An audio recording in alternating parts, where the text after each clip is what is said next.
우리 말씀의 제목을 따라해 보시기 바랍니다. 진리에 이르지 못한 사람이 있습니다. 진리에 이르지 못한 사람이 있습니다. 우리 옆 사람과 인사하겠습니다. 잘 오셨습니다. 잘 오셨습니다. 이제 교회 리모델링, 이제 두드림센터 건축은 이제 다 끝났고, 리모델링이 아주 급속도로 진행 중에 있습니다.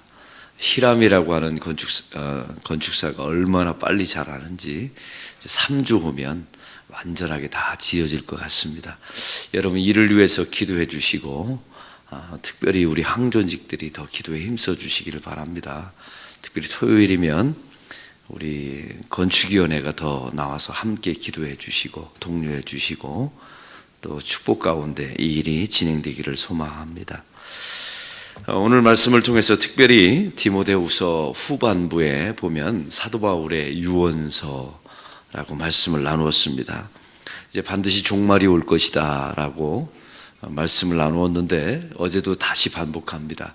사도 바울의 순교는, 사도 바울은 그냥 너무 긴급하거나 자기 순교에 대해서 너무 절망적으로 생각하지 않았습니다.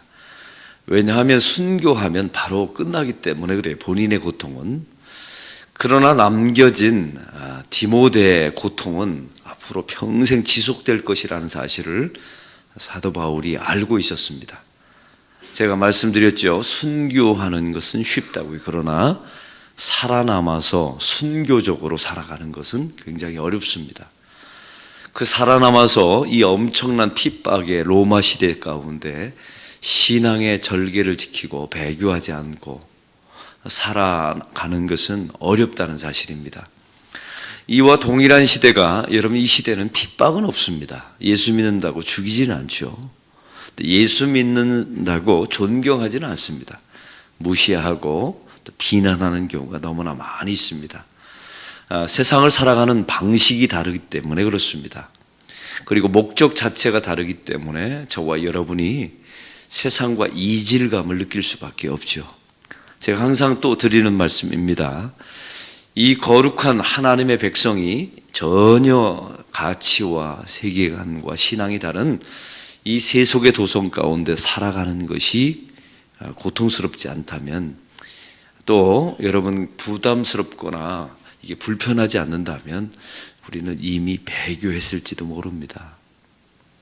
여러분 항상 그것을 잊지 마시고, 세상 속에서 하나님의 백성이 살아가는 것은 쉬운 일은 아니다. 그리고 불편할 것이다. 그리고 심지어 고통당하게 될 것이다 라는 사실을 항상 인정하시기 바랍니다. 그러나 그 고통은 영원히 지속되는 것은 아닙니다. 반드시 그 고통의 끝이 다가오게 될 것이고 마지막 시대에 그 징조가 오게 될 것이다 라는 말씀을 계속해서 나누었습니다. 서로 무정하며 부모를 효도하지 않고 강팍해지며 교만해지며 자기를 사랑하며 돈을 사랑하게 되고, 이런 말세 징조들이 점점 다가오게 될 것이다 라는 말씀을 나누었습니다. 오늘 거의 마지막 부분입니다. 그 말세 징조에 대한 마지막 말씀인데, 오늘 본문의 중심은 7절의 말씀입니다. 다 같이 읽겠습니다. 항상 배우나 끝내 진리의 지식에 이룰 수 없느니라. 여러분 이 말씀에 중요한 게 있습니다. 많이 배우나, 그때나 지금이나 교회라는 공동체 안에서 많이 배우는 사람들이 있었나 봅니다. 그게 나쁘지 않아요. 여러분 우리가 지식이 있어야 그것이 우리의 지성이 되고, 그 지성을 자기의 삶으로 실천해 내어야 또한 그것이 우리의 신앙이 되지 않습니까? 그런데 오늘 본문이 말하는 이 말세 징조 가운데 거의 마지막 부분에 뭐가 나와 있냐면, 많이 배우는데 진리에 이르지 못하는 사람들이 있다는 겁니다. 여러분 현대 교인들의 특성을 뭐라고 말합니까? 지금까지 2000년의 역사 가운데 신앙에 대하여, 성경에 대하여 가장 많은 지식을 가지고 있는 세대가 지금이라 합니다. 신학자들이 말한 거예요. 여러분 옛날 중세에는 일반 성도는 성경을 읽을 자격을 안 줬어요. 근데 지금은 이 활자, 구텐베르크의 이 활자 혁명을 통해서 모든 사람에게 성경이 전달되었어요. 그리고 우리가 맘만 먹으면 성경 공부 얼마든지 할 수 있어요. 우리 교회는 매 시간마다 강해 설교합니다. 여러분, 강해 설교의 특징은 성경 공부도 할 수 있고 말씀에 대한 도전도 받고 또 그 말씀을 구체적으로 적용할 수 있는 아주 좋은 패러다임이지 않습니까? 우리는 교회 안에서 포베이스 제자 훈련이나 또 수많은 사역을 통해서 지식을 축적합니다. 텔레비전 어디를 틀어도 성경 공부 강좌가 나오고, 심지어 유선 TV를 달면 거의 5개 이상의 기독교 텔레비전이 끊임없는 성경 공부, 끊임없는 설교를 배출해냅니다. 그러니까 맘만 먹으면 우리가 성경 공부를 이렇게 자유롭게, 이렇게 다량에, 이렇게 좋은 성경 공부 말씀을 들을 수 있는 시대는 지금밖에 없었어요. 다시 표현하면 지금의 지구에 예수님이 이 땅에 오시고 나서 2000년의 역사 가운데 가장 많은 성경의 지시의 홍수 속에 우리가 살아가고 있습니다.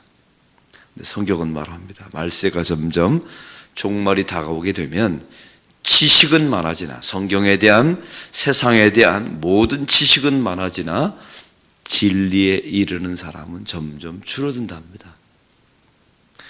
그러면 교회 바깥에 있는 사람들이 지식이 많아져서 진리에 이르지 못하는 것은 우리의 관여할 바가 아니에요. 여러분, 신경 쓰지 마세요. 세상에 뭐 지식이 많아지는 인본주의가 아니면 인문학이 유행을 하든 자기개발서가 유행하든 우리와는 아무런 상관이 없어요. 비교하지도 마시고, 그들이 아무리 인문학을 쌓아도 그 인문학, 하나님이 없는 인문학의 마지막 결론이 뭐라고요? 자기 숭배예요. 그러니까 뻔한 결과입니다. 뻔한. 하나님이 없는 예술의 마지막 결론이 뭔지 아세요? 자기 숭배예요. 하나님 없는 고도의 민주화 결론이 뭔지 아십니까? 여러분, 지금 이 정권이 증명해내고 있잖아요.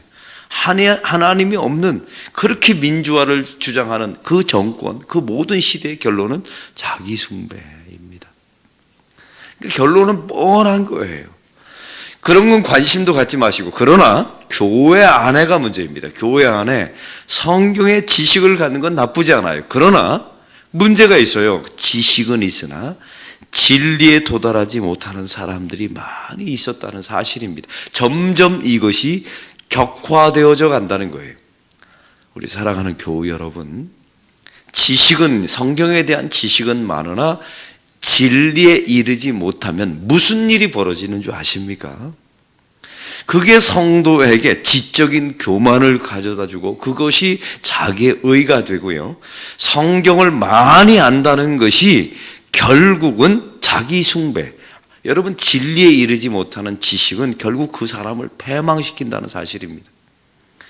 더 놀라운 사실은 하나님에 대한 지식이, 성경에 대한 지식이 가장 많았던 예수님 당시의 바리새인, 서기관, 사두개인, 제사장들이 예수님을 살해했다는 사실입니다.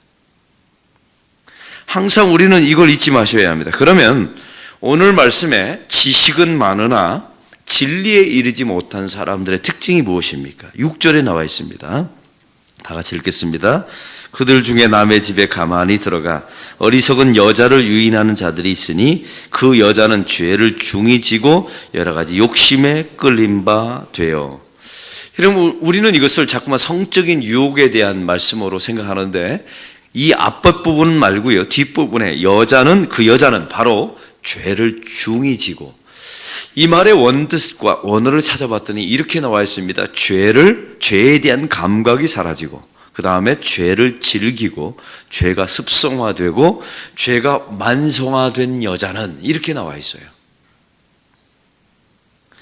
여러분, 교회 안에도 마찬가지입니다. 하나님에 대한 지식, 성경에 대한 지식이 쌓이면 그 지식이 진리에 이르는 사람은 몇 가지 특징이 있어요.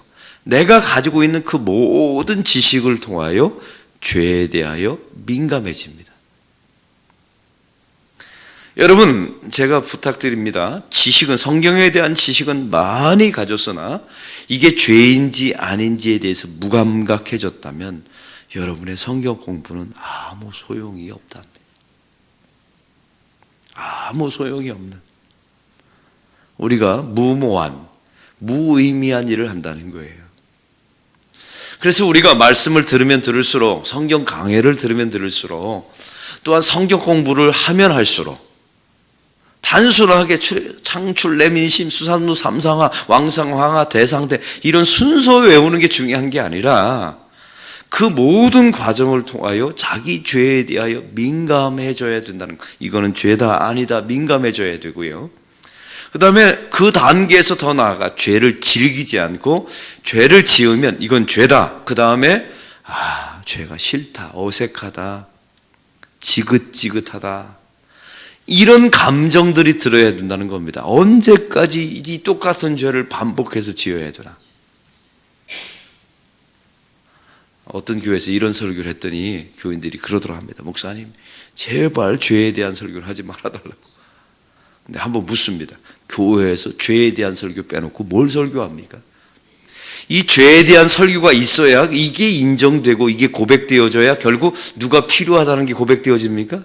예수 그리스도가. 결국은 우리가 안 되니까 예수님이 필요하다는 고백을 나올 수밖에 없죠. 여러분, 이걸 건너뛰면 안 되는 거예요. 죄에 대한. 그래서 죄에 대하여 불편해지고 어색해지고 싫어지고 지긋지긋하고, 그리고 우리의 죽음의 순간에 주님, 이제 이 죄를 지을 수밖에 없는 지긋지긋한 이 육체를 끝내게 해주신 것 감사합니다. 이렇게 고백하고 하나님 나라 가는 것이 하나님의 성도의 인생인 줄로 믿습니다. 이걸 인식하는 거예요. 그리고 이 죄에 대하여 점점 불편하고 지긋지긋하면서 점점 하나님의 말씀대로 살아가고 그 말씀을 나에게 적용하고 진리가 사라지게 될 때, 여러분 여기 중요합니다. 내가 진리를 살아내는 것이 아니라 결국 나는 죄밖에 없으나 내 안에 계신 성령께서 내가 배운 그 진리를 살아내게 만들어 주시는 것에 대한 은혜를 감사하게 되는 것. 여러분, 이것을 고백하게 되는 것이 진리에 이르는 사람이라는 거예요. 이제 내가 많은 지식을 알았다. 성경의 순서도 알고 성경의 흐름도 알고, 이것으로 끝나는 것이 진리에 이르는 사람이 아니라는 겁니다. 죄에 대해서 민감하고 죄를 짓는 것이 불편하고, 이제는 하나님 내 안에 스스로 내가 의를 행할 수 없다는 사실에 대한 자기 완전한 자기 항복이 있고, 그 대신 내 안에 계신 성령께서 그 의를 말씀대로 살아내게 만드는 그분의 그 은총을 높이 사고, 그렇구나, 이것을 깨닫는 것이 진리에 이르는 사람이라는 것입니다. 할렐루야. 여러분, 지금까지 이렇게 잘 배우신 거 맞죠?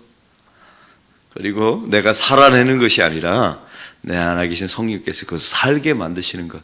그래서 우리 내 안에 계신 성령님이 참 귀하시다, 이것이 은혜라는 사실을 날마다 깨닫는 것. 이런 과정을 걷는 것이 진리의 지식에 이르는 사람이라는 사실입니다.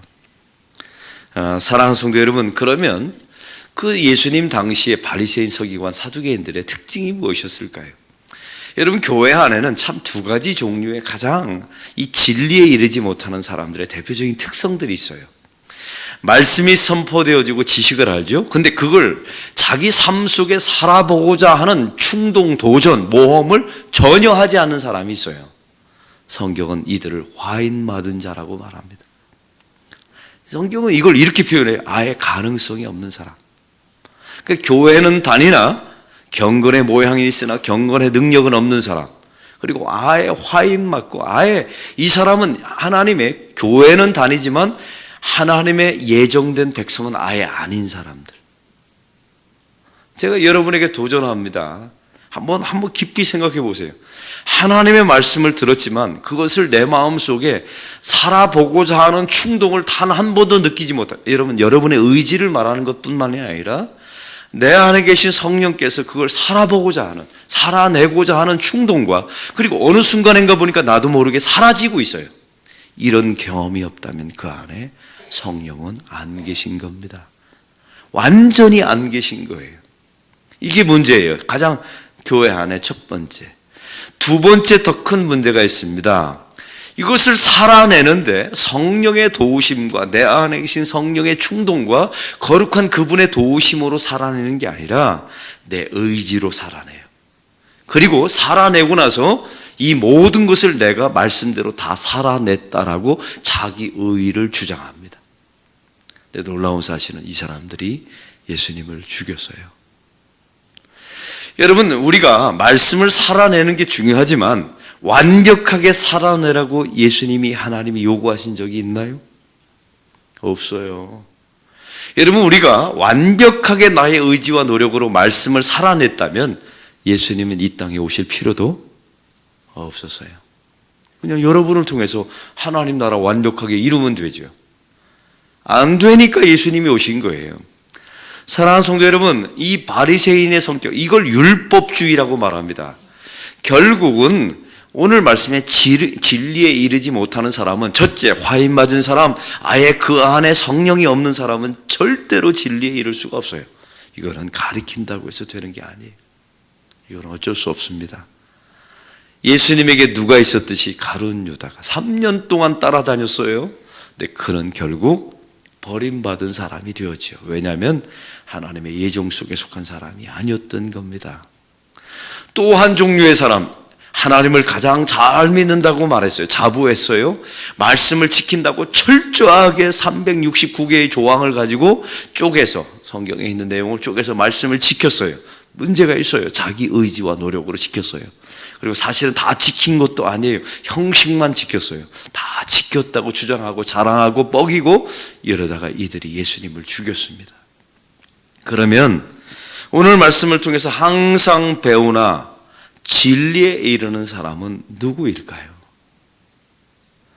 여러분, 항상 배우면 배울수록 죄에 민감해지고 또 말씀이 내 안에서 사라진다는 걸 느끼는 거예요. 그런데 마지막 결론은 전혀 다릅니다. 나는 하나님의 말씀대로 다 살아낼 수는 없구나. 내 안에 계신 성령님이 계시지만 그분의 도전과 그분의 도우심으로 살아가지만 결국은 우리는 육신을 가지고 있고 내 안에 죄성이 있어요. 또 아니, 그 성령께 내 삶의 모든 지배권을 완벽하게 맡겨드리지 않았어요. 그래서 하나님의 진리대로 완벽하게 살아낼 수 없구나. 그래서 결론을 이렇게 내리셔야 합니다. 그러므로 나는 완벽한 죄인입니다. 그래서 예수님이 나를 구원하시려고 결국 이 땅에 오실 수밖에 없군요라는 예수님의 이 땅에 오심을 완전한 필연성으로 받아들이는 사람이 진리에 이르는 사람이랍니다. 이렇게 잘 가고 계시는 거 맞죠? 여러분의 그 직분의 계급장을 떼고 한번 묻습니다. 제가 목사라는 걸 떼고 여러분이 장로, 권사, 집사라는 걸 떼고 한번 물어볼게요. 여러분, 이렇게 예수 믿고 있는 거 맞으시죠? 여러분, 만약에 이렇게 예수를 안 믿는다면 우리 교회가 만령이 되어도 이거는 떼이지 성도가 아니라는 겁니다. 저는 목회를 하면서 한국교회를 바라보면서 하나님, 이 한국교회 가슴 아픈 점이 뭔지 아세요? 오늘도 제가 어제 교세 통계표를 이제 노예 서기이기 때문에 총회에다 올리는데 사무장이 저한테 전화 왔어요. 목사님, 큰일 났습니다. 이 사실대로 올려야 됩니까? 묻더라고요. 그래서 뭡니까? 했더니 작년에 이어서 올해 우리 노예, 부산 동노회 안에만 교인이 500명 줄었다고 통계가 올라왔습니다. 작년에는 400명. 그럼 벌써 몇 명이 줄었어요? 우리 노예만 900명. 그래서 제가 물어봤어요. 사무장님, 사실대로 올려야지. 이걸 어떻게 우리 거짓말로 총회에다 올립니까? 사실대로 올려야 합니다. 근데 그 다음 말이 더 기가 막힙니다. 목사님, 사실은 더 많이 줄었는데 교회들이 이걸 숨기느라고 이렇게 숫자가 이게 줄여서 올라왔다는 거예요. 목사님, 이걸 어떻게 쓰면 좋겠습니까? 제가 말했죠. 당연히 노회장에게 보고하고. 이게 한국교회 현실이고 교회 현실이라는 것을 우리가 깨달아야 된다.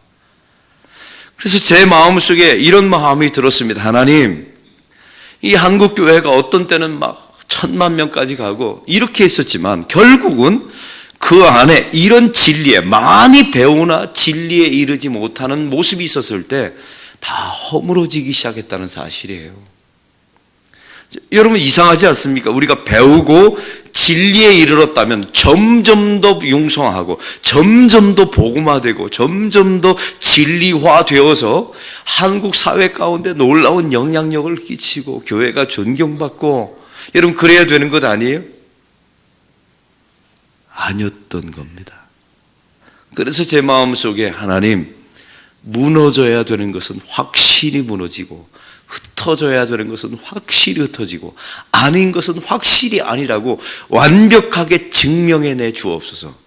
그리고 다시 무너진 곳에 진짜 진리에 이르는 것을 세우게 하여 주옵소서. 이렇게 기도하는 마음이 있었습니다. 사랑하는 성도 여러분, 우리 교회를 짓고 나서 어떤 교인이 그러더라고요. 목사님, 이제 교회 크게 지었으니까 이제 2,000명, 3,000명 되는 건 기정사실이죠. 제가 그랬어요. 속으로, 이분은 진짜 하나님의 뜻을 모르는구나.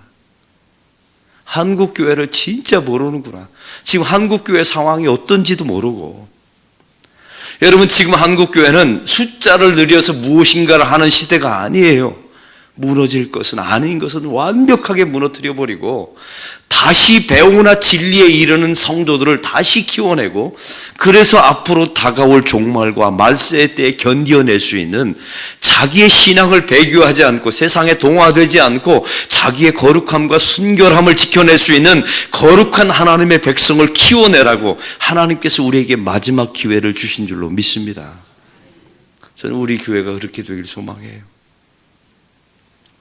이 화려한 건물을 자랑하는 또 하나의 무너짐을 경험하지 마시고, 여러분 우리 교회는 그래도 자랑거리 하나 있어요. 우리 본당은 최소한을 들여서 리모델링하고 다음 세대를 위해서, 이렇게 다음 세대 부흥을 위해서, 하나님 우리 세대는 이렇게 또 허물어져 가지만 또 다음 세대가 다시 복음과 진리 안에 서서 우리가 무너진 것을 다음 세대가 다시 수축하여 주옵소서. 이런 마음으로 두드림센터 지은 것 아닙니까? 아니에요, 여러분. 그런 마음으로 지었잖아요. 여러분, 이런 마음으로 신앙생활 하실 때 이 한국 교회 안에 또 한 번의 기회를 주실 줄로 믿습니다. 여러분, 교회 안에서 목사님 우리 숫자 늘립시다, 헌금 많아지, 이딴 소리 하지 맙시다. 여러분, 하나님이 주시면 되는 거고요, 하나님이 안 주시면 어쩔 수 없고요, 또 건강해지면 그 건강함과 교회 진리를 추구하는 사람이 모이겠죠. 몇 명이 되었든. 여러분, 그게 교회 아닐까요? 세상의 모든 가치관과 세속이 다 교회에 들어와 범벅이 되어서 세상에서 추구하지 못하는 명예를 교회에서 채움받고 하나님은 예수 그리스도를 이용하여 자기 이익을 추구하려 하는 그 집단이 모인 교회가 커진다면 재앙이죠, 재앙. 오히려 예수님의 입장에서 보면 이건 재앙인 겁니다. 여러분, 그래서 우리가 더 그리스도 앞에 순결해지고 더 거룩해지고, 지금은 부족하지만, 여러분 제가 이렇게 설교한다고 해서 저 목사는 완벽한가 보다, 아니요. 불완전하니까 날마다 엎드려서 죄인임을 고백할 수밖에 없지요. 그렇기 때문에 날마다 저의 설교 가운데 예수님밖에 없다고 말할 수 없는 이유가 거기 있었던 거예요. 우리가 아무리 노력해도 안 되니까. 근데 그게 진리에 이른 길이라는 겁니다. 이걸 고백해야 진리가 예수님 아닙니까? 그래야 결국 예수님을 사모하고 그 예수님밖에 없다는 사실을, 그리고 그 예수님의 재림을 소망하는 성도들, 우리가 안 되니까 예수님 재림하셔서 이 불완전한 세상을 완벽하게 바꾸어 주옵소서. 여러분, 사실은요, 오늘 말씀의 결론입니다. 세상은 개조해서 되는 게 아니에요. 개조해서 됐다면 저와 여러분을 통해서 세상을 바꿨겠죠. 세상은 개조해서 되는 순간은 이미 지나버렸어요. 에덴 동산 이후에 하나님은 세상을 뒤엎어버리기를 원하십니다. 어떻게 해요? 그래서 요한계시록에 나와 새 하늘과 새 땅을 통하여 예수님의 재림을 통하여 세상을 뒤엎어버리는 겁니다. 이것밖에는 세상을 바꿀 길이 없어요. 여러분, 그래서 이 시대에 이런 징조가 드러날 때마다 예수님의 재림을 소망하며, 근데 이 시대는 한 가지 약점이 있어요. 사는 게 너무 편리해졌어요. 그리고 핍박도 없고 고난도 없고 세상 속에서 예수 믿는다고 당하는 고난도 없고요. 여러분, 이렇게 되는 사람들이 예수님의 재림을 소망할까요? 소망하지 않죠. 왜냐하면 궁극적인 이유가 있어요. 하나님의 말씀대로 살아보려고 했느냐? 내 안에 계신 성령의 도우심으로 하나님의 말씀대로 살아보려고 진리에 이르기를 원했으나 진리에 이르지 못한다는 그 마지막 절박감이 있어야 예수님을 찾는데 이 과정이 다 사라진 겁니다. 그러니까 무엇인가 이뤄낼 수 있다고, 건물 하나 지어놓고 우리가 다 이루었다고 착각하는 것이죠. 여러분, 그러면 예수님이 필요합니까? 아니요. 그냥 세리머니만 있고 선물만 나누고 우산 받고 이렇게 끝나는 거예요. 하나님, 우리가 이렇게 하나, 이렇게 준비되었으나 결국 우리가 하는 것은 한계가 있습니다. 그래서 예수님이 필요합니다. 이렇게 고백되어야 진리에 이르는 교회, 진리에 이르는 성도가 될 줄로 믿습니다. 그런 교회, 그런 성도, 그런 목사 되기를 소망합니다. 다 함께 기도하는 시간 갖겠습니다.